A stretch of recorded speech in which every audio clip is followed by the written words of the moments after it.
Todo mundo sabe que o influenciador digital é importante já na equação. O Instituto Qualibest fez uma pesquisa e provou que aqui no Brasil eles são a segunda maior fonte de informação para tomar decisão. Eles são a segunda, né? Quem é o primeiro? O colega de trabalho, o amigo, o familiar. Esse primeiro é o que a gente chama de UGC, que é User Generated Content, né? Que é o conteúdo gerado pelo próprio cliente ali espontaneamente. Ele tem um poder 9,8 vezes maior de influência do que um post de influenciador digital na tomada de decisão. Porque aquele colega seu, você conhece ele, né? É muito autêntico. Você fala, cara, o cara está consumindo, ele está compartilhando a experiência que ele está tendo com aquilo. Então, pessoal, queria abrir com vocês com a primeira pergunta. Acho que é o que todo mundo costuma querer saber. Para fazer marketing de relacionamento, você precisa utilizar vários canais diferentes? Tem um número de canais ideal? Por onde começar? O que vocês acham disso? Dá para fazer num só? Se vocês quiserem começar, por favor. Tá bom. Bom, na minha opinião, sim, eu acho que todos os canais que você já tem contato, né, com o seu cliente, de alguma maneira serve para relacionamento. Até porque, assim, a experiência do cliente é o que importa mais, né? Acho que o relacionamento, ele se constrói na base de ausência de uma necessidade de vender. Então, você tem um canal que você distribui conteúdo de verdade, né? É um canal para você se relacionar. Você tem um outro canal para que você possa atender esse consumidor numa pós-venda, também é um canal de relacionamento. Mas tudo tem a ver com experiência. Então, acho que, na minha opinião, em todos os pontos de contato que você tiver com o cliente, é também um ponto, com certeza, para se relacionar com o cliente. Eu super concordo. Eu acho que quanto mais canais você puder utilizar para poder facilitar, né, essa conexão com o cliente, melhor, né? Porque no final do dia, o que mais vai importar não vai ser o canal, vai ser a resolução, vai ser a mensagem bem passada, e vai depender muito do perfil de empresa, perfil de cliente, mas eu super concordo que a maior quantidade de canais possíveis que a empresa conseguir utilizar, conseguir fazer a gestão é melhor, né? Eu desconheço se existe uma fórmula, um número ideal de canais aí, mas eu acho que é muito dentro do que a gente já costuma ver hoje acontecendo. Então, telefone, redes sociais, e-mail marketing, etc., que acaba sendo um canal muito comum à maioria das empresas. Então, até completando um pouco, né? Assim, hoje quem escolhe o canal é o cliente, né? Então, quando a gente fala de número de canais, é claro que a gente pode determinar na nossa estratégia que eu vou atuar no canal A, no canal B, mas definitivamente a gente tem que estar onde os nossos clientes estão, né? Onde eles estão tentando entrar em contato com a gente. Então, se é nas redes sociais, se é dentro do Instagram, se é dentro do Facebook, se é no e-mail, se é no telefone, no WhatsApp ou no Telegram. Então, a gente tem que estar lá preparado, né, para poder atender e fazer esse relacionamento. Mas no fim do dia, é isso aí. O atendimento bem feito significa uma melhor experiência, significa que o relacionamento vai acontecer. Mas o principal, eu ainda forço um pouco na ideia, né, é que você tem que criar relacionamento na ausência da necessidade de vender, né? É aquela história. Quando você está lá para vender, aquilo não é relacionamento. Então, relacionamento é quando de fato você se importa com o seu cliente. E se importar com o seu cliente é querer que ele dê certo, que ele tenha sucesso, que aconteçam coisas boas, né? E isso significa que você pode ir além do seu produto e o seu serviço padrão que você vende, né? É de fato tentar ajudar ele a cumprir a jornada dele, ou resolver um problema pessoal, ou atingir um objetivo. Isso significa muitas vezes criar, às vezes, uma planilha, kits, criar conteúdos, criar o que for que ajude ele, né? Eu acho que é aí que você começa a ter um ganho aí em termos de relacionamento, que faz com que as pessoas cada vez mais prefiram, inclusive, comprar de você, né? Porque eu acho que no fim do dia, se todo mundo for muito parecido, a única forma de diferenciação vai ser o atendimento, o relacionamento, a experiência que ele tem com aquela marca. João, e dentro um pouco disso que o Kiso falou, o e-mail, às vezes, por exemplo, muito do que a gente fala é aquela jornada da compra, né? O e-mail é muito importante nisso. Mas como é que o e-mail se enquadra numa estratégia de marketing de relacionamento mais a longo prazo, de manter, de fazer uma recompra, de repente, de se relacionar com a pessoa que já é teu cliente? Eu acho que e-mail tem uma característica muito interessante quando a gente fala de marketing de relacionamento, que é a capacidade de segmentação que a gente consegue nele, né? Então, no final do dia, o mais importante, como eu comentei, como o Kiz comentou também, é que você consiga criar esse relacionamento. Você nunca vai conseguir falar com todas as pessoas da maneira igual, né? Mesmo clientes de uma maneira igual, né? Não falando só em prospecção no mercado, mas da sua base já de clientes. E e-mail tem esse potencial a estratégia de marketing de relacionamento, que é conseguir entregar a mensagem certa para as pessoas certas. E aquilo não ficar difuso, as pessoas acabarem recebendo aquilo que elas têm interesse no final do dia, né? Outra característica legal também é a questão de controle de horário que você tem com e-mail marketing. Então, poxa, eu vou fazer um evento, eu quero mandar uma mensagem para minha base porque isso vai acontecer amanhã. Ou, por exemplo, vou fechar a minha empresa, né? Ou não vou poder atender em determinado horário. Eu consigo, através do e-mail, garantir que eu estou enviando para aquelas pessoas essa mensagem, né? No horário que seja factível, né? Com que elas tenham que receber, enfim, ter noção daquela informação. Além de toda a capacidade de análise que a gente tem para entender se, ok, o meu planejamento era atingir 70% da minha base. Eu tenho uma base lá de 10 mil clientes, queria atingir 7 mil clientes. Eu consigo pelo menos ver isso no e-mail. Eu consigo saber, não, tantos clientes abriram esse e-mail, de fato a minha mensagem acabou sendo entregue para eles, né? Porque existe muito essa insegurança. Assim, pô, eu tenho uma mensagem, preciso comunicar, eu realmente estou alcançando eles. Quando você vê lá que você tem acesso a métricas, por exemplo, de esse meu cliente recebeu, esse meu cliente abriu o e-mail, isso acaba trazendo essa segurança e garantindo que você está conseguindo comunicar aquilo que precisa, né? Além disso, quando a gente fala de relacionamento com e-mail, você tem ali uma relação muito direta, né? Então, por exemplo, se a empresa pegou o meu contato, eu espero que quando ela vai lançar uma novidade, eu vou ser uma das primeiras pessoas a saber, né? E às vezes outros canais você não consegue garantir que essa mensagem vai chegar para aquela pessoa, né, especificamente, porque às vezes você coloca, por exemplo, até acho que o Kiz vai falar um pouquinho mais sobre isso, mas se você coloca um post no Instagram, né, a tendência, se você tem toda uma estratégia que está acontecendo ali, é que isso chegue na maior parte das pessoas, mas você também não consegue garantir que vai chegar em 100%, né, porque tem todas as questões ali da própria ferramenta. Em e-mail, existem algumas limitações de entregabilidade, né, o e-mail poder ser direcionado ou não para uma caixa de spam, mas, em geral, isso é uma pequena parte que acaba ocorrendo se você seguir boas práticas, né? Então, você tem uma garantia maior aí de essa mensagem estar chegando para essas pessoas. E, por isso, ele acaba sendo uma estratégia de longo prazo, podendo ser utilizado como uma estratégia de longo prazo, por trazer essa confiança, tanto para quem está executando, quanto para quem está recebendo essa informação, né? E aí você consegue ali criar um calendário, criar uma série de ações que o e-mail vai suportar a entrega dessa mensagem para os destinatários, né? Acho que tem um complemento legal de e-mail nessa história, que é o lance da automação, né?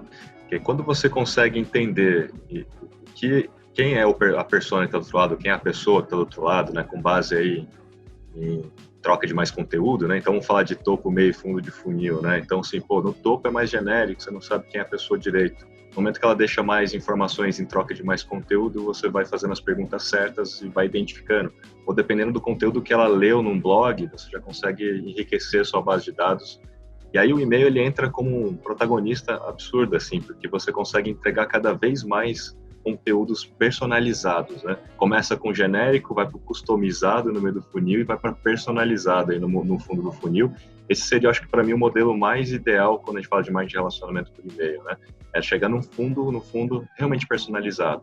E aí, vou dar um exemplo, sei lá, eu, Rafael, sou pai de 2 crianças pequenas, eu quero sair de férias, nem tanto agora, né? Mas um exemplo prático, sair de férias, eu não sei para onde ir, então eu vou procurar quais são os melhores destinos do Brasil. É uma coisa genérica, eu vou cair num conteúdo muito topo, né? No momento que eu já decidi que eu quero ir para a praia e quero ir para um destino X, por exemplo, Búzios, eu provavelmente já vou estar no meio do funil, nessa ideia do relacionamento. E eu já vou começar a analisar as minhas opções, né, de hotéis e pousadas. E no momento que eu entro num conteúdo de um hotel, de uma pousada, ao saber que eu sou pai de 2 crianças pequenas, o conteúdo que eu deveria receber, provavelmente por e-mail, depois que eu der essa informação, deveria ser quais são as atividades para crianças que tem lá ali naquela pousada, naquele hotel, como que funciona o entorno, né, para famílias e tudo. Então, o e-mail ele tem essa capacidade, né, de conseguir fazer, como o João falou, de forma muito direcionada, se comunicar com as pessoas, e nesse nível, né, mais particular, porque nas redes sociais ainda é genérico, né, você não fala exatamente com uma pessoa, né, o e-mail você já fala de fato com a pessoa.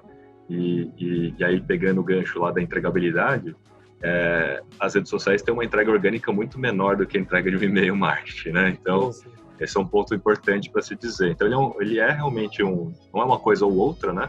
mas ele é realmente uma ferramenta importantíssima e ele pode se tornar o protagonista de toda essa história de relacionamento.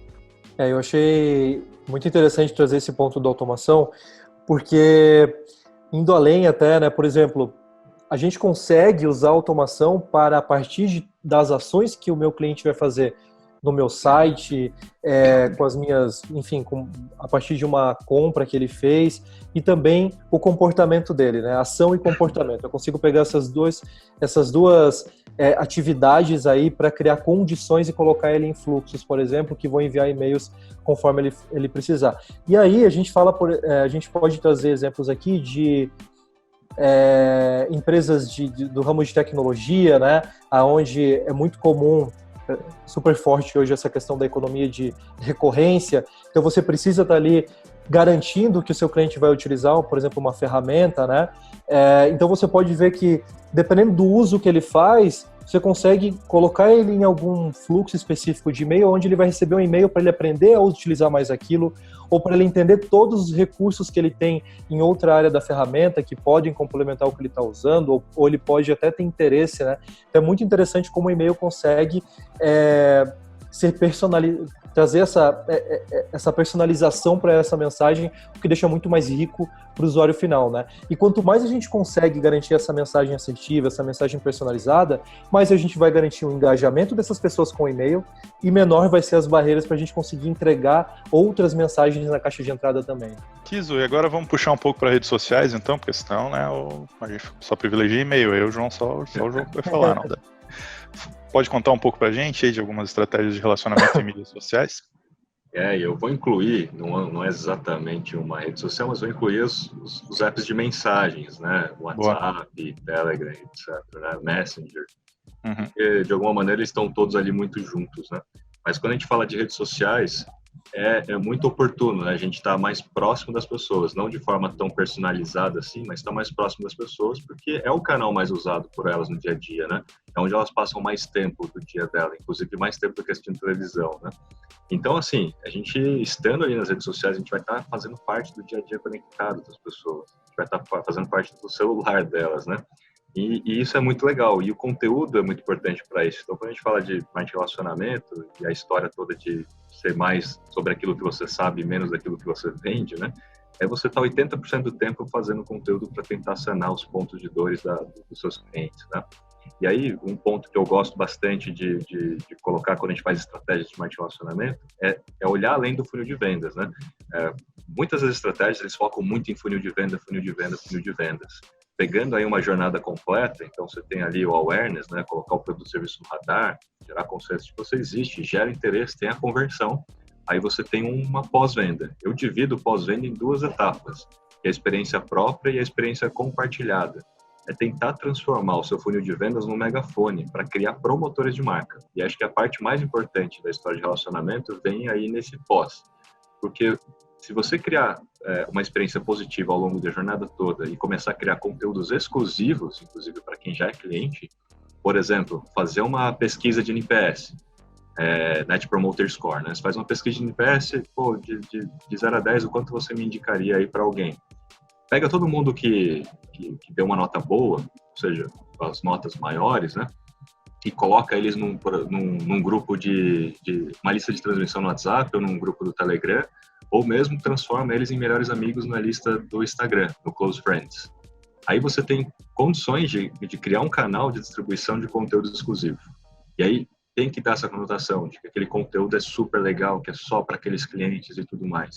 Isso vai fazer com que eles se sintam cada vez mais privilegiados, indiretamente prefiram trabalhar com você ou comprar mais de você, porque tem uma moeda social implícita ali, né? Isso tem uma força absurda quando a gente fala da psicologia humana, né?